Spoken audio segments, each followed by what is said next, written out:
আসসালামু আলাইকুম প্রিয় দেশবাসী, আছেন কেমন আপনারা?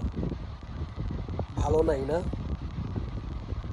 অবশ্যই যারা দেশকে ভালোবাসেন, দেশকে নিয়ে ভাবেন, তারা ভালো নাই। আরও আপনারা ভাবেন যে এই দেশটা এভাবেই থাকবে। না না না না, এভাবে আমার বাংলাদেশ থাকতে পারে না, থাকবে না। সময় আগের মতো নাই, এখন জেনজির যুগ। আমাদের সাহস আছে বুক ভরা। 24-এ 2000 দিছে, মৃত্যুবরণ করেছে। 71-এ 2 লক্ষ, আরও অনেক লোক মারা গেছে, কেউ বলে আরও অনেক বেশি। 71-এ স্বাধীন করেছে পাকিস্তানের কাছ থেকে, আর 24-এ স্বাধীন করেছি স্বৈরাচারের কাছ থেকে। 71-এর স্বপ্নগুলা বিলীন করছে স্বৈরাচারের, কি বলবো আর, স্বৈরাচারের গোষ্ঠীরা বাংলাদেশকে আমার সোনার বাংলা হয়ে উঠতে দেয় নাই। 24-এর স্বাধীনতার পরে আর কেউ এই দেশকে আর এভাবে নয়ছয় করতে পারবে না। আমরা দায়িত্ব নেব দেশের। সাধারণ জনগণ আর আগের মতো সাধারণ নাই, তারা এখন অসাধারণ জনগণ হয়ে গেছে। আমি এই কথাগুলা বলার সাহস পাচ্ছি কেন? ওই যে আবু সাইদ মুগ্ধ, মনে হয় শেষ হয়নি এখনো যুদ্ধ।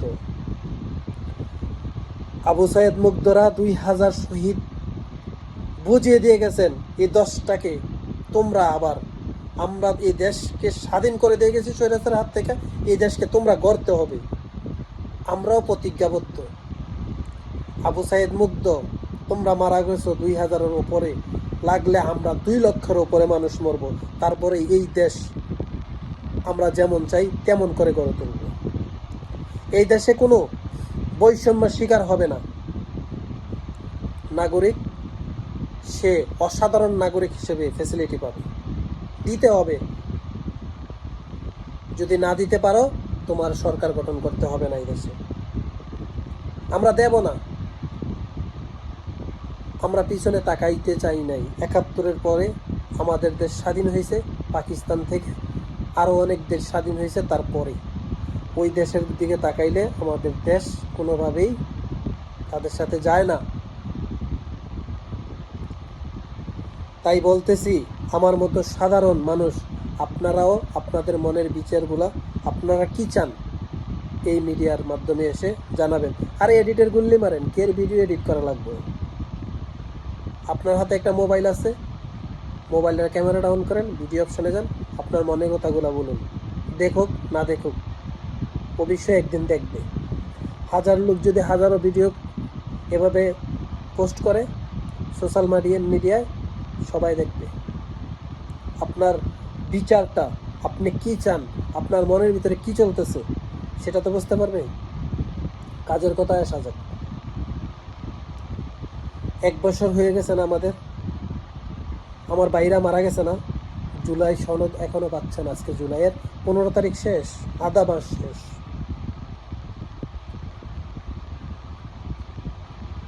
জুলাই নিয়ে আমরা কথা বলতে হবে। আমরা 71 তো দেখি নাই, তাই বুকে ধারণ করতে পারি নাই।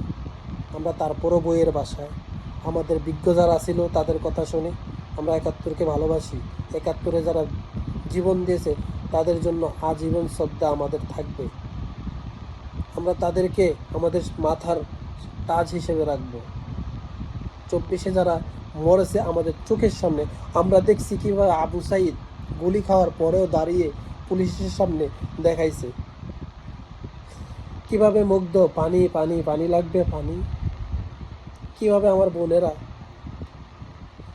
যাত্রাবাড়ি বিলকিসের কথা শোনেন নাই? সাধারণ, সাধারণ রে ভাই, একেবারে সাধারণ। সে কি বুঝে রাজনীতি, কি বুঝে দেশ? সে শুধু পেটের তাড়নায় কাজ করে। সেও কিন্তু ছাত্রতে বাঁচাইতে যায় আজকে অন্ধরে ভাই। আমি আপনি ভালো আছি, তাই তাদেরকে কথা বলতে হবে। কেন জুলাই সনদ পাচ্ছে না সেই বিষয়টা বলতে হবে। কারণ কি, জুলাই সনদ কে দিতেছে না? বিচার বিশ্লেষণ করলে আমরা যদি মিডিয়াতে ঘোরাঘুরি করি দেখি যে একটাই কারণ, বিএনপি। আরে ভাই, বিএনপিকে আমি ভালোবাসতাম তো, আমার দল তো বিএনপি, আমি বিএনপির কর্মী, আমার 14 গোষ্ঠী বিএনপি ছিল, বিএনপি করে। আজকে বিএনপি আমার চোখের সামনে প্রশ্নবিদ্ধ হয়ে যায়, আমি প্রশ্ন করতে বাধ্য হই বিএনপিকে। কারণ এই বিএনপি যদি চায় 3 মাসের মধ্যে নির্বাচন সম্ভব, এই বিএনপি যদি চায় 5 দিনে জুলাই সনদ দেওয়া সম্ভব। কেন? বিএনপি একজন বৃহত্তম দল না বর্তমানে? বিএনপির ইমেজ আস্তে আস্তে ক্ষুণ্ণ হচ্ছে রে ভাই। 2024 জুলাইয়ের পর বিএনপি আমাদের প্রাণের দল ছিল, হাজারো মানুষের এক কথাই বলতো, বিএনপির কোনো কোনো বিরোধিতাই করতো না। আজকে দেখেন বিরোধিতা হচ্ছে, সবাই বলছে সংস্কার বিএনপি চাচ্ছে না, তারা 31 দফা দিয়েছে, 31 দফা দিয়ে আজকে তারা বিএনপি চাচ্ছে না সংস্কার। এই কি অবস্থা? বিএনপির কোনো নেতা বলে দেয় মুত্তা দিলে বাইসা যাইব। আরে হারা যুদ্ধ করে তোমাদেরকে আজকে দিছে, এই জায়গায় আনাইছে, কথা বলতে পারতেছো মিডিয়া, যে ঘরে ঘুমাইতেছো এসির তলে, হ্যাঁ? আর তাদেরকে আপনারা মিথ্যা ভাষায় দিবেন বঙ্গোপসাগরে। বিএনপির কোনো নেতা বলে চাঁদা তুইলা তাদেরকে দিব চলার জন্য। আপনারা চাঁদা ছাড়া আর কিছু বোঝেন না, না? আরে চাকরি করেন, রাজনীতি করলে চাকরি করতে হবে, পেশা থাকতে হবে আপনার, তাহলে বাংলাদেশে রাজনীতি করেন, না তো করেন না। চাঁদা তুললে আপনি কিসের রাজনীতি করবেন? চাঁদার টাকায় খাইবেন? চাঁদার টাকায় আপনি সংসার চালাইবেন? চাঁদা দিয়ে সব কিছু হয় না, আগের দিন নাই, চাঁদার দিন শেষ, বুইলা যান চাঁদার দিন। চাঁদা নিতে আসবে, যে চাঁদা নিতে আসবে সেই শেষ, তার দল শেষ। চাঁদার দল আর বাংলাদেশে চলবে না। 24-এর আগে যা হয়েছে হয়েছে, এখন 24-এর পরে আর চাঁদার দল আমরা চাই না, পছন্দ করি না। তুলতেছেন না, চাঁদাবাজি করতেছেন না, সন্ত্রাসী করতেছেন না, নাম তো আপনাদের খুব ভালো হইতেছে না। আজকে বিএনপি নিয়ে কথা বলতেই হয়, তারাই তো প্রধান দল, আমরা কাকে বলবো আর? এনসিপি কে বলবো? ওরা তো ছোট দল, চোখের সামনে দেখেন না ওরা পদযাত্রা করতেছে, প্রথম তো মিডিয়াগুলো যায় নাই, আজকে দেখেন না মানুষের দল। কেন? আপনাদের অপকর্ম করতেছেন তো আপনারা বিএনপির তারা। কথা বললে তো বিএনপি, বিএনপি ছাড়া কাকে বলবো রে ভাই? বাংলাদেশের সরকারে যাওয়ার মতো কোন দল আছে? কে আছে? বিএনপি তো আছে, তা আপনাদেরকে আমরা বুঝাইতে হবে না? আপনারা কি অন্যায় করতেছেন দেখাইতে হবে না?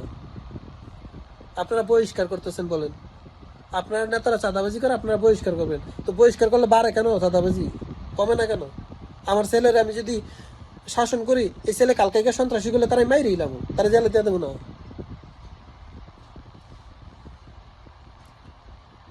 তাহলে আপনারা কি শাসন করেন? আপনাদের দলের তো চেইন অফ কমান্ড মানতেছে না। দলের চেইন অফ কমান্ড যদি না মানে, তাহলে দল কিভাবে চালাইবেন? আপনারা তো প্রশ্নবিদ্ধ হয়ে যেতেছেন। আপনারা চাঁদাবাজরা জেল থানায় নিলে, আপনারা থানায় ঘেরাও করে চাঁদাবাজ নিয়ে যান, সন্ত্রাসী নিয়ে যান, আরেক থানার থেকে আনলে, এগুলো তো ভাই এখন টপ টপ নিউজ রে ভাই।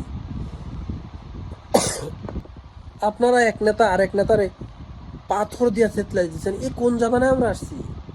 24-এর পরে তো আমরা এগুলো চাই না। একজন মানুষ আরেকজন মানুষকে এভাবে নির্মম ভাবে মারবে? আপনারা বলবেন যে আমরা কি করব? আপনারা কাদেরকে বানান? আপনারা কাদেরকে এই ক্ষমতাগুলা দেন? আপনাদের দায়িত্ব কি কাদেরকে দেন? দেখে শুনে দেন না? এর কারণে তো আপনাদের নেতারা সাহস পাচ্ছে এগুলা করতে।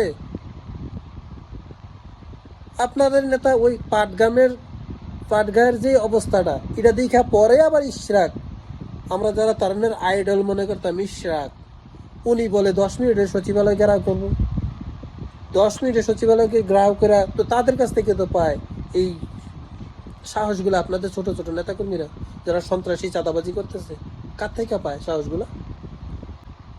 আজকে বিএনপি প্রশ্নবিদ্ধ হয়ে যেতেছে তো। এই দেশে তো দরকার তারেক জিয়া আসে না কেন? উনি কমান্ড কেন নিচ্ছেন না দেশের? উনি তো বিগত প্রেসিডেন্ট রে ভাই, ভবিষ্যতের প্রেসিডেন্ট মানতাম আমরা, মানি প্রেসিডেন্ট কি উনি দেশের? এখন তো সবাই প্রশ্ন তুলে ফেলতেছে। ওনার কোনো, আমরা সাধারণ মানুষ যা দেখি তাই বলবো না? আপনাদের অন্তরের ভিতরে কি পেঁচ আছে এটা তো আমরা জানি না, আমরা বলবো না। আর ভয় নিয়েই তো রাজনীতি করতে হবে। এত ইজিভাবে রাজনীতি করা যায় না, এত ইজিভাবে নেতা কখনো প্রধান নেতা শ্রেষ্ঠ মানুষ হওয়া যায় না, কষ্ট করতে হয়।